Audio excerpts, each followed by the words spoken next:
Good morning +1 class. अगला जो topic आपके पास आता है बेटा फिजिकल प्रॉपर्टीज़ ऑफ अल्केन वाला जो नेक्स्ट टॉपिक है वो आज आपके हम यहाँ से कंटिन्यू करेंगे। तो अल्केन की जो है फिजिकल प्रॉपर्टीज़ को हम जो है यहाँ से रीड आउट करते हैं। तो फिजिकल प्रॉपर्टीज़ ऑफ अल्केन में सबसे पहले देखो आपके पास फिजिकल प्रॉपर्टीज़ की क्या आएगी। फिजिकल प्रॉपर्टी में सबसे पहले जो इसकी आती है वो आती है स्टेट, कलर एंड ऑर्डर। ठीक है, state, colour and order. State, colour and order का मतलब यहाँ से क्या है कि जो आपके पास अल्केन है वो जो इसमें आपके पास मेन है कि अल्केन के अंदर जो होता है वो इंटरमोलिकुलर अट्रैक्शन के ऊपर डिपेंड होता है कि हम उसकी फिजिकल प्रॉपर्टीज़ किस बेस पे करेंगे।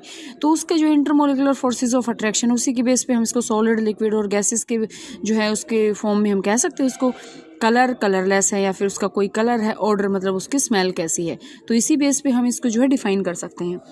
तो ध्यान से देखो हम इसको जो है कैसे करेंगे। सबसे पहले हम यहाँ से बात करते हैं कि जो यहाँ से वैन डर वाल्स फोर्सेस के द्वारा जो है यहाँ से जुड़े होते हैं, इसके मॉलिक्यूल्स जो होते हैं वो van der Waals forces of attraction के द्वारा जो आपस में जुड़े होते हैं। और वैन डर वाल्स फोर्सेस जो है बहुत ही वीक फोर्स होता है। तो इसकी वजह से जो पहले जो कार्बन 1 से जो है कार्बन 4 मॉलिक्यूल हैं, मतलब ब्यूटेन तक, वो आपके पास क्या है कार्बन 1 से कार्बन 4 तक वो कलरलेस भी होते हैं और ऑर्डरलेस भी होते हैं। बट यहाँ से आपके पास क्या आएंगे C5 से C17 तक, मतलब कार्बन 5 से कार्बन 17 तक हैं तो कलरलेस सारे ही, लेकिन वो क्या होते हैं लिक्विड होते हैं। बट हायर अल्केन मतलब जिसके अंदर 18 से ज़्यादा हैं वो क्या होते हैं कलरलेस सॉलिड्स होते हैं सारे के सारे। ठीक है, मतलब यहाँ से जैसे जैसे आपके पास कार्बन चेन बढ़ती जा रही है उनकी प्रॉपर्टी भी क्या होती जा रही है चेंज होती जा रही है। ठीक है, इसके बाद जो नेक्स्ट प्रॉपर्टी आपके पास यहाँ से आती है वो आती है इसमें आपके पास डेंसिटी। डेंसिटी में हम यहाँ से क्या पढ़ेंगे, डेंसिटी की अगर हम यहाँ से बात करते हैं स्टूडेंट्स तो ध्यान से देखना। डेंसिटी आपके पास क्या होती है मास पर यूनिट वॉल्यूम, मास पर यूनिट वॉल्यूम, इसको हम क्या बोलते हैं डेंसिटी।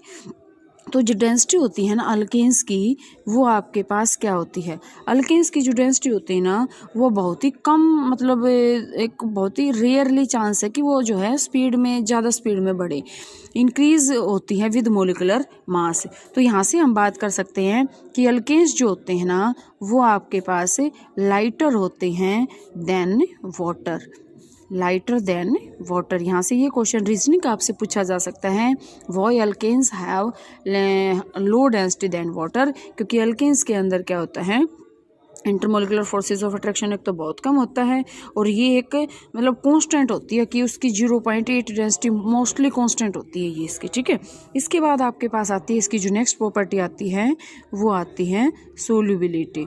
सोल्यूबिलिटी में देखना स्टूडेंट्स हम ध्यान से कि क्या करेंगे। सोल्यूबिलिटी आपके पास क्या होती है नॉन पोलर नेचर होता है। सबसे पहले तो आपके पास सोल्यूबिलिटी क्या होती है, मतलब वो लाइक डिसोल्व लाइक कि वो उसके जो है अपने अंदर उसी को अट्रैक्ट करेगा जो हाइड्रोजन बॉन्डिंग बनाएगा, सोल्यूबिलिटी। तो अल्केन के अंदर सबसे पहले देखो हमने CH4 ले लिया, अब इसके अंदर आप किसके ऊपर C पॉजिटिव या C नेगेटिव H पॉजिटिव ऐसे थोड़े लिखोगे, ये तो कोऑर्डिनेट बॉन्ड कोवलेंट बॉन्ड है, आयनिक बॉन्ड है ही नहीं। तो ये जो सबसे पहले हम इसको कहेंगे कि नॉन पोलर होते हैं इन नेचर में। तो नॉन पोलैरिटी के कारण हम इसमें क्या कहेंगे इनसोल्युबल जो हैं हम इनसोल्युबल मानते हैं वाटर के अंदर। ठीक है, इनसोल्युबल मानते हैं हम वाटर के अंदर। लेकिन यहाँ से अब इनसोल्युबल क्यों मानते हैं, क्योंकि जो अल्केन्स होते हैं वो हाइड्रोफोबिक इन नेचर होते हैं, जो कि आपके पास +2 क्लास में भी आएगा कि जैसे जैसे R ग्रुप की जो चेन है वो बढ़ती जा रही है सोल्युबिलिटी जो है वो डिक्रीज होती जाती है, क्योंकि R आपके पास क्या होता है हाइड्रोफोबिक इन नेचर होता है। ठीक है, और R आपके पास क्या अल्काइल, और अल्काइल आपके पास क्या CH3 है ना, तो C2H5 भी है जो भी है आपके पास। तो यहाँ से आपके पास ये एक है कि लाइक डिसोल्व लाइक, इस जो रूल को ये फॉलो करेंगे लाइक डिसोल्व लाइक, कि अपनी जैसी चीज़ को ही अपने अंदर घोलेगी। ठीक है, दूसरा अगर हम यहाँ से बात करें तो ये जो सोल्यूबल होते हैं ये ऑर्गेनिक सॉल्वेंट्स के अंदर बहुत ही इजीली जो है डिसोल्व हो जाते हैं ऑर्गेनिक सॉल्वेंट्स के अंदर। ऑर्गेनिक सॉल्वेंट्स आपके पास कौन कौन से होते हैं, नॉन पोलर होते हैं वो। और वो कौन कौन से होते हैं, जैसे बेंजीन है, एंथ्रासीन है, ये सारे के सारे क्या होते हैं, नॉन पोलर होते हैं। अगर हम देखो बेंजीन की बात करें तो क्या है, C6H6 और CH4 अगर हमें इसके अंदर डालना है तो ये इसके अंदर इजीली जो है ये यहाँ से डिजोल्व हो जाएगा। ठीक है, इसके बाद अगर हम नेक्स्ट इसमें बात करते हैं स्टूडेंट्स, तो हम बात करते हैं इसमें इसका जो नेक्स्ट फिजिकल प्रॉपर्टी आती है अल्केन्स की, वो आपके पास यहाँ से आती है बॉइलिंग पॉइंट। बॉइलिंग पॉइंट पे आओ कि बॉइलिंग पॉइंट होता क्या है। बॉइलिंग पॉइंट आपके पास क्या होता है कि अल्केन्स जो है ना एक कोवलेंट कंपाउंड, मैंने अभी भी बताया कि अल्केन्स जो होते हैं वो कोवलेंट कंपाउंड होते हैं और मॉलिक्यूल्स जो हैं वैन डर वाल्स फोर्सेस के द्वारा जो है जुड़े होते हैं। तो यहाँ से मोलिकुलर साइज जितना बढ़ता जाएगा सरफेस एरिया उनका इंक्रीज होता जाएगा, इंटरमोलिकुलर फोर्सेस वो क्या हो जाएगा, वो भी इंक्रीज हो जाएगा। इसके कारण इसमें जो है बॉइलिंग पॉइंट क्या होएगा, with increase atomic number boiling point भी क्या हो जाएगा, ज़्यादा। क्योंकि देखो एक तो हम 2 कार्बन को तोड़ें, ये हमने तोड़ दिया। बॉइलिंग पॉइंट मतलब क्या है कि कोई भी ये जो है आपके पास इसको बॉयल करने का जो टेम्परेचर, एक हम यहाँ से लेते हैं ब्यूटेन, तो हमने ले लिए ये, तो एक हम इस कार्बन चेन को बॉयल कर रहे हैं, कि इस कार्बन चेन के एटम्स को बॉयल कर रहे हैं, तो कौन सा ज़्यादा टाइम लेगा ये, क्योंकि इसका क्या है जो कार्बन चेन है वो ज़्यादा बढ़ रही है। तो यहाँ से आपके पास ये बॉइलिंग पॉइंट आ गया। और अगर हम इसमें बात करें, वेरिएशन शो करते हैं ये, ठीक है, वेरिएशन शो करेंगे ये अपने इसमें बॉइलिंग पॉइंट में। इसके बाद जो नेक्स्ट इसमें आता है बेटा, वो आता है आपके पास मेल्टिंग पॉइंट।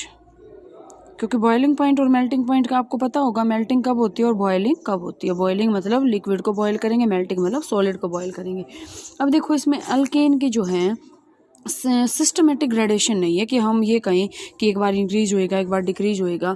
वो मेल्टिंग पॉइंट जो है वो इंक्रीज होता जाता है जैसे जैसे हम ओड नंबर ऑफ कार्बन की तरफ बढ़ते जाते हैं। ठीक है, अब यहाँ से आपके पास ये है कि मतलब एक स्ट्रेट चेन है, तो इवन नंबर है तो उसका कुछ अलग जो है मेल्टिंग पॉइंट होगा, और ओड नंबर है तो उसका कुछ और होगा।